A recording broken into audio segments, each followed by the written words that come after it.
Hello and welcome to episode 28 and 29, Foreign Forces Intervention in Africa and the Future of Counterterrorism. To have a look at this topic, not only from a security perspective, but also from the economic aspect and the power dominance, we have today with us Aman Bezre. Hi, Aman. Welcome to the Hello, Omkar. podcast. How are you?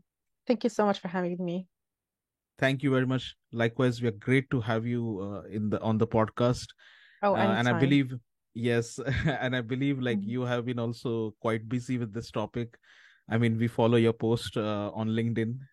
Things are very much insightful from your opinion It's pieces. been quite busy with all the Yes, Niger. Yes, absolutely. definitely. Yeah. And I hope we'll extend this conversation throughout the podcast. Yes, but before we start with the podcast, I mean, you have a really an interesting background. Like you're a political and intelligence analyst. You are a prime Exactly. journalist as well, in a way. So So exactly, can I'm a you? political risk consultant and Yes, a journalist. yes. So can you tell us briefly about your journey? Starting from your education, and what inspired you to actually take a step towards this sector, primarily, even focusing on critical Of course. areas like counterterrorism as well. Of course. So, of course, for the people who don't know me, my name is Eman Bizri. I'm a Syrian journalist based in London. I'm also a political risk consultant, and I worked for several companies as an advisor. Um, on sub-Saharan Africa. My main interest is jihadi activities and CT operations. Before that, when I was based in Syria, I was also covering the war there, and this is how I got into journalism. Initially, I studied literature and drama, but drama studies. But that when the rebellion happened, I switched lanes and got into journalism, and I continued doing that after arriving to London, but focusing on Africa. All right. That's an interesting background, especially the part Thank of you. Syria. I Oh, believe thank like you you. were inspired to actually, take this path, because I believe as much as I know, and the kind of people I have met in this segment, they are, always inspired. Especially if you go to the war-torn areas, your perspective changes, completely while It reporting wasn't for things. much of an inspiration as much as it was an obligation. Um, when you see a rebellion unfolding and a civil war unfolding in front of you, you Yes, have to do something about it. You have to blog, you yes, have to talk about it, you have to document what's going on. So this is how I got yes, into it. I felt like there's an obligation for me to uh, tell the people, tell the world what's happening in real time. yes, So this is how I got into it. And obviously, after a while, you build expertise and you start passing your expertise on to other journalists or other activists who are also yes, operating in con countries in war or war afflicted countries. So it's more of an obligation rather than an inspiration. I hope that makes sense to you. yes, yes, definitely. Yeah, thank you for giving an extended perspective on this. And Sure. I really hope best wishes for the people who do such reporting, on site. It's a risky job Absolutely, it's in a getting it's lot of getting more ways. more and more difficult Yes, now for activists and journalists to report on events, and there's also more surveillance technologies that make them at risk. So I always, yes, even when I'm doing that kind of work, I always keep in mind that although they might not know the risk that these sources they or activists they might not know the risk they're at, I know, so I have to be responsible for their yes, safety. So that's something also journalists everywhere in Western countries specifically should be aware of and should be yes, held accountable when any source get affected by their reporting. This is something that we have seen actually in yes, Africa, where a big media outlet conduct interviews and eventually get sources affected by these interviews, sometimes killed. This is something I've seen in Mali, but we're not gonna discuss this yes, now. yes, yes. No, sure, definitely. Without any delay, I would like to jump directly into the topic. Little bit of similar conversation that we just had. So how have foreign military interventions in Africa impacted the region's security landscape and the overall counterterrorism efforts? Of course, I mean it's quite interesting to be discussing this topic at this time, as we're seeing all this polarization and fragmentation in Africa at this historical moment. So, as you probably know, we have the ECOWAS, the Economic Community of West African States, attempting to reinstate the President Mohamed Bazoum, who just last night was accused of high treason for cooperating with foreign countries and international organizations. And by foreign countries and international organizations, they probably the coup leaders, junta, probably are referring to the French and on Operation Barkhane specifically. Um, so it's an interesting time to see that's happening, and although now in Niger we are drifting farther away from the military invasion that ECOWAS was threatening with, there's still the country Niger is still in a danger zone.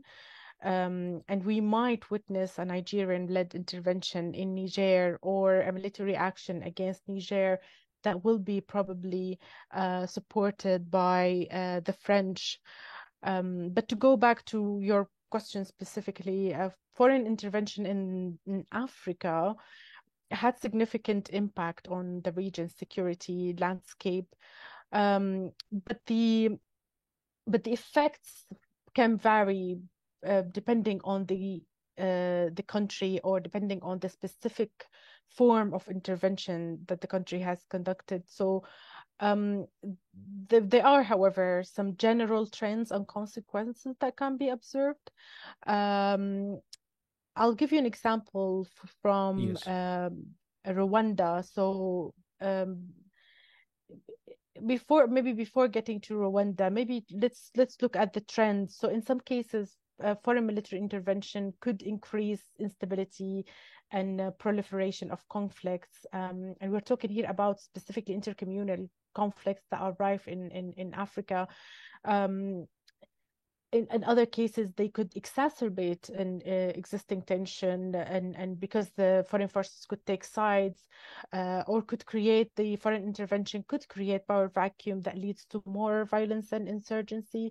And now, like, let's look at Operation Turquoise, for example, in Rwanda. Um, um, the operation was very controversial, and it was accused of taking sides. I don't know if you remember that was back in the 90s. The Yes. French were accused of being involved in conducting human rights or facilitating human rights abuses by supporting the perpetrator from a specific ethnic group.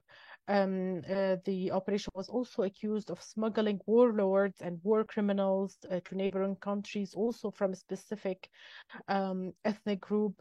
But to talk about more recent examples, we can talk about Mali and the French intervention. The French intervention in Mali have actually started by Operation Serval and continued with Operation Barkhane.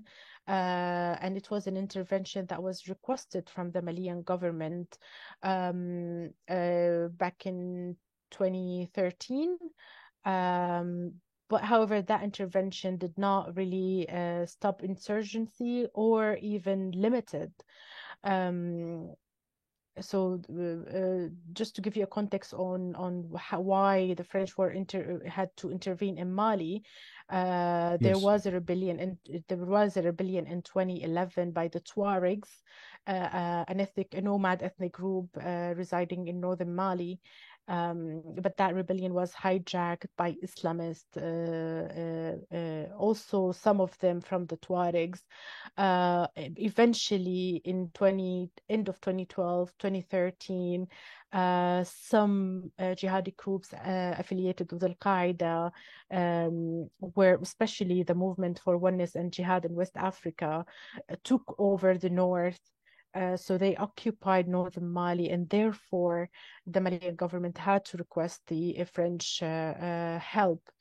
And without that intervention, probably Mali would not be looking the way it is now. It would probably be similar to Afghanistan, but that intervention have ended the occupation. The thing is with that French intervention that it did not have a strategy for um, it did not have an exit strategy from this country, which led to all the unfolding drama that we're seeing now. Um, if we look at the Operation Barkhane achievements, we can say that yes, the foreign intervention have, especially in the case of Mali, was able to achieve specific goals or important goals. So Operation Barkhane was able to eliminate jihadi leaders, important one, key jihadi leaders like the Emir of Al-Qaeda in the Islamic Maghreb, for example, or the former Emir Abdul Malik Drukdel, and also the founder of IS branch in Mali and later in the Sahel, Abu Walid al-Sahrawi. However, this operation, the French operation, failed to contain jihadi activities. In fact, and a lot of analysts would probably agree to this, we are seeing an increase in the jihadi operations and activities. Not Yes. just now after the withdrawal, but even before that. Therefore, the French operation now, Operation Barkhane, is very controversial, and some media outlets, some analysts are accusing it of having failed to achieve its goals. And I mean, just last week, I think the minister of French armies had to actually issue a statement saying that Operation Barkhane was not a failure. So can you imagine the level of criticism that Operation Barkhane is receiving even after the withdrawal, to the point that the Minister of Foreign Affairs the Minister of Armies has to defend it. We're also seeing, like, after the foreign intervention or Operation Barkhane's intervention in Mali, we're seeing also an increase in the level of resilience among the jihadi groups. So because of that foreign intervention, or the way that these CT operations were conducted, the jihadis on the ground, we're seeing them changing tactics. They're shifting their operations. They're exploring new Yes. routes to be able to conduct their operations, or even expanding their operation to new villages, and even find new ways to finance themselves. And also to avoid detection, they are embedding themselves further in the community, which in a way is making jihadism more difficult or impossible to eradicate in these communities. Okay. So although to sum it up or bring it all together, although Operation Barkhane was able to eliminate or neutralize, the way this is how the French describe it, the killing of leader, neutralize or eliminate high-ranked leaders, the operation did not end the jihadi activities. The Okay. other point that I would like, sorry, do you have anything to say? Yes. So the thing is, like, I mean, you have covered now the political aspect or the political motivations behind the foreign countries, deploying military forces in Africa. Uh, but are there any other motivations, like, for example, like China has been penetrating African region primarily for the Yeah. economic aspect? So Um, can you also tell us, yes, like, I what are the think, key motivations of foreign yes, powers? I'll probably get to that, but just a few points on the relationship between foreign intervention and jihadi groups. If I could like have Yes. some time just to highlight it, that would be great. Yes, yes. Yeah, you Okay, can so proceed, and yeah. of course, Yeah. so also when it comes to the presence of foreign forces, we have to bear in mind that whenever they are in any country, although they are doing good in most cases, so in some cases, their presence create a pretext for recruitment.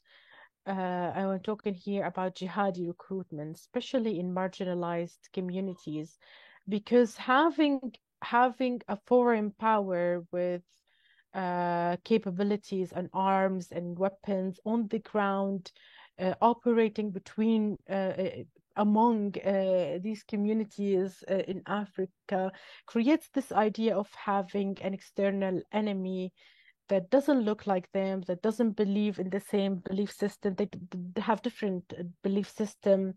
There's also the propaganda that says they are here to steal resources, etc., etc. So the jihadis exploit that part to recruit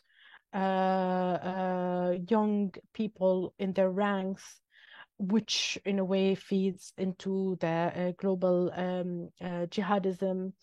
Um, the presence, and I'm talking about Operation Barkhane specifically. The presence of Operation Barkhane in Mali have created also a humanitarian crisis, and I'm not talking about the direct targeting of civilians, or having civilians as collateral damage to an operation. I'm talking here about empowering one community over the other. So in Mali, for example, there are communities that cooperate with the French, and these communities of, let's say, I'll give you an example, like the Dawsahak, for example, Tuareg Dawsahak who cooperate with the French. These communities are systematically attacked by IS militants in the Sahel. So constantly, the IS group constantly attack camps belonging to Dawsahar, killing them. And this has been actually an issue in Menaka region in Mali for quite some time, actually since in May last year. Approximately probably 150 1,500 civilians were killed.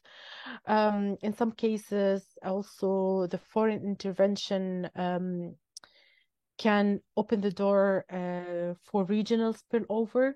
So some operations that were conducted in Mali were pushing jihadi groups to a new area. Um, so if let's say an operation occurred in Menaka on border with Niger, that operation would lead some IS militants to withdraw to Niger. So in that way, it creates a regional spillover, and gives these jihadi groups an opportunity to exploit the weak governance structures in border areas to regroup, or even expand their activities. Um, Yes. yeah, this is the overall consequences of foreign forces intervention. So although Operation Barkhane's intervention was requested, however, and let me put it in informal terms, I feel that the French have overstayed their welcome, and they did not have an exit strategy, and therefore now we are seeing all that rise in anti-French sentiment in Africa, and specifically in the Sahel region, and that sentiment, that negative sentiment towards the French, was translated to a negative sentiment towards the governments that cooperated with the French, and therefore we are seeing now the wave of coups across the Sahel region. So in a way, you could say that intervention, that Operation Barkhane, and other city operation that were led by the French were the reason for this polarization and fragmentation war that we are seeing in Africa at this moment. Interesting. In what ways do cultural differences and local regional dynamics, I would say, influence the effectiveness of foreign counterterrorism operations in African countries? So in Africa, cultural norms, beliefs, and practices vary widely across the continent, and sometimes from a village to a village. So it's very easy to come across as ignorant when it comes to understanding local customs and traditions of some communities. Foreign forces in general, not just in the Sahel, need to be more sensitive to local customs and traditions to avoid offending or alienating the local population, but also to get support from these communities who provide valuable intelligence for effective CT operations. Um, when it comes to foreign intervention in the Sahel and more specifically in Mali, um, I could say that the French failed in communicating to the people the importance of the CT operations that they are conducting or were conducting now that the operation has ended. So the French communication channels and strategies were aiming or targeted towards the French people or the international audience or French speakers specifically, rather than the people of Mali, the locals in these regions. So I remember even the statements that the French used to issue was in French. Although in Menaka and Gao specifically, where Operation Barkhane used to operate extensively, a lot of these communities speak Tamashq, which is the Tuareg language, or Arabic. So in a way, Operation Barkhane distanced itself from the people, especially sub-Saharan ethnicities, who felt that they were cut out from these communications channels. So the French operation did not try to reach out to the locals or even speak their language or even think about communication strategies to show them how important their presence is. While on the other hand, for example, we see jihadis and terrorists um, claiming attacks or even preparing attacks using voice notes messages on WhatsApp in sub-Saharan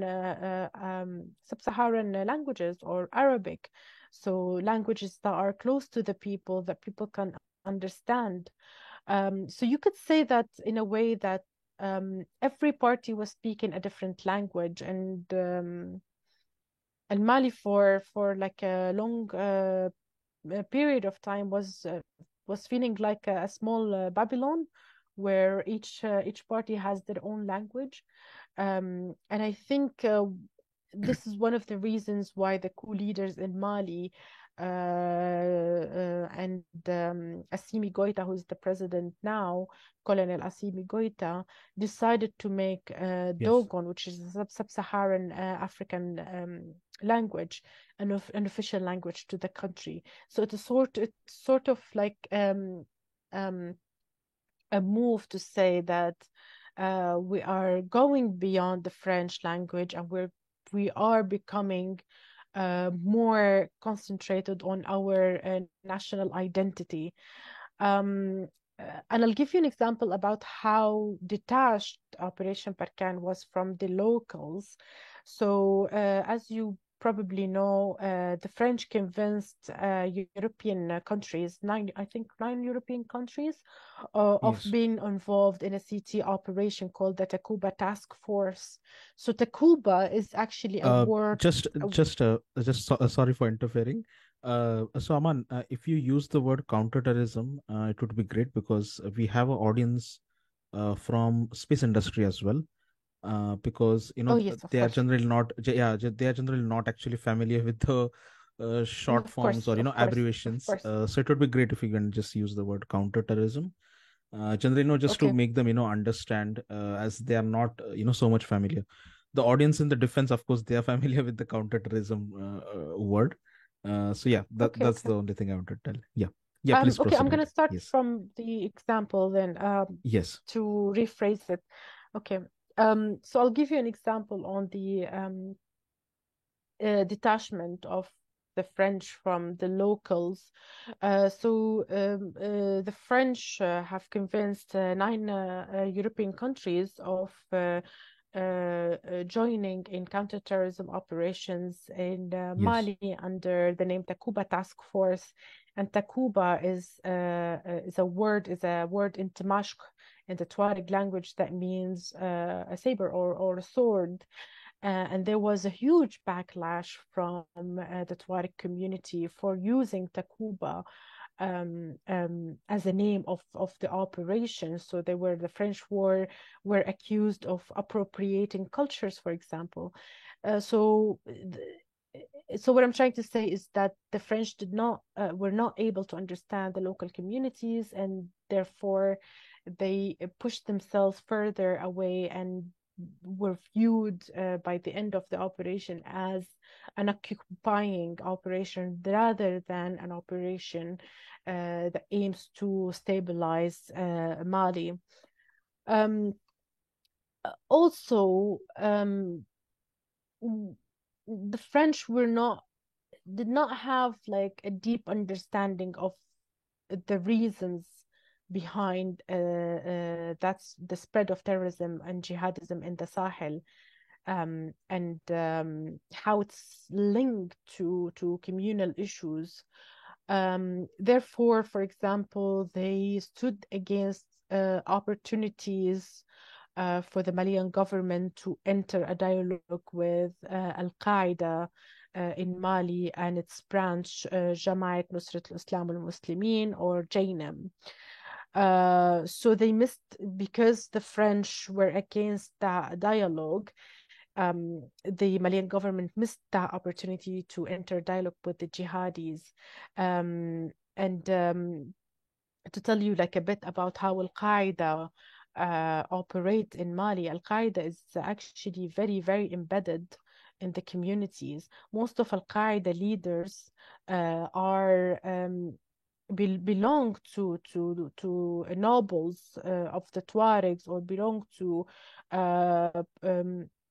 prominent Arab tribes. So they're very embedded, and they're also sometimes very respected. So you can't really eradicate terrorism and jihadism without when it's really embedded in the community, when actually it is not frowned upon, when jihadism is not frowned upon in these communities. But the alternative to that is to actually engage in dialogue and try to work on the reasons that pushed these people into jihadism. So this is one of like some of the points that I think um, the like the French could have understood better for more effective counterterrorism efforts.